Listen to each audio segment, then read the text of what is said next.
Good morning. My name is Patrick Sweeney, and as may be very obvious to many of you, I'm not British and I'm not French. I come from New York, where I spent many years as a member of the Episcopalian Church of the Holy Apostles on the west side of Manhattan.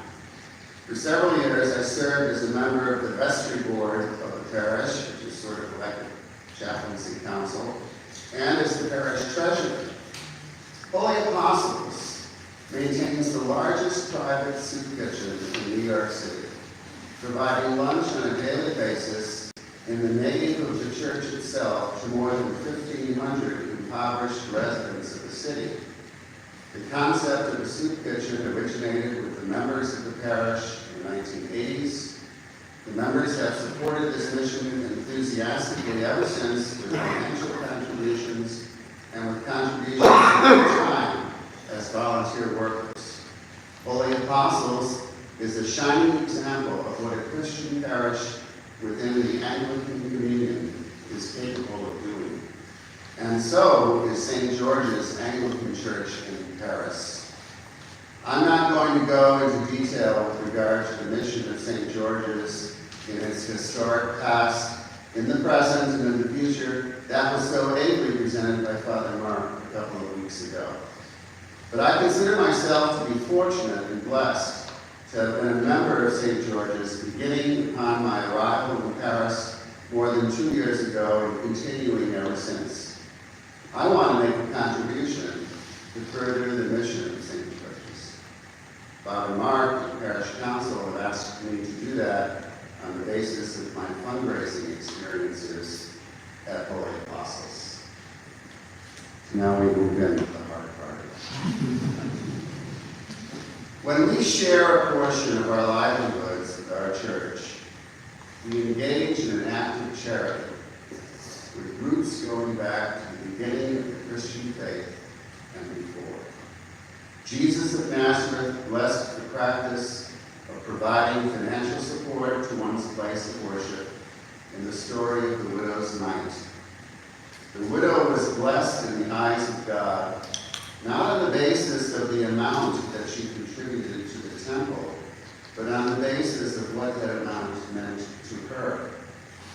Today, we're asking each member and friend of St. George's to do two things. First, to reflect prayerfully on the amount of the financial contribution you are prepared to make to St. George's in the year 2025. The amount of your contribution should be meaningful to you based on your financial circumstances and within the scope of your financial situation. It should also be meaningful in light of the society that we live in today. We all realize that we pay more today for the food on our tables, for the heat in our apartments, for the petrol in our automobiles. St. George's faces the same financial challenges. A parishioner who increases his or her current weekly contribution from €5 to €7.50, or from €10 to 15, or in some other similar way, will enable St. George's to respond to the financial challenges it faces today. As you take the time to reconsider the amount of your regular contribution to St. George's, consider also how you make your payments. We strongly recommend that each of you establish a standing order with your bank for weekly or monthly payments. This arrangement ensures that payments will be made on a regular basis, even when circumstances prevent you from attending services at St. George's from time to time. In addition, a standing order enables St. George's to generate an annual tax letter on your behalf, which in turn reduces your true financial burden thanks to the generous deduction rules under French tax law. The forms we will distribute to you explain the process of setting up standing orders. The second thing we are asking each of you to do is to make a pledge to St. George's of the amount that you decide to contribute in pledge is a statement of intention. Your pledges will enable the parish council to make prudent decisions with regard to the operating budget for St. George's for 2025 and beyond. A pledge is not a legal obligation. It is simply a matter of conscience.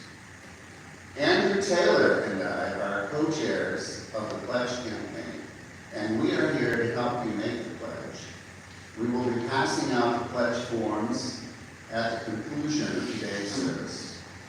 Each of us will be available at our gathering after services today to answer any questions you wish to raise. We're asking each member of the parish to return the pledge card at church next Sunday or in no event later than Sunday, 15 December. During the celebration of the Eucharist on the 15th of December, we will gather all the pledges you have submitted and present them for the Lord's blessing, just as Jesus blessed the widow who gave her mite to the temple. We invite all of you to participate in this act of giving. It will be a very personal decision for each of you, and it will be a very private decision. We're not asking anyone to give beyond his or her means. We understand that when people of faith give in accordance with their means, the amounts given by each will differ, sometimes significantly. That was okay with Jesus of Nazareth, and that is okay with us. Thank you for your attention and for your ongoing generosity to St. George's.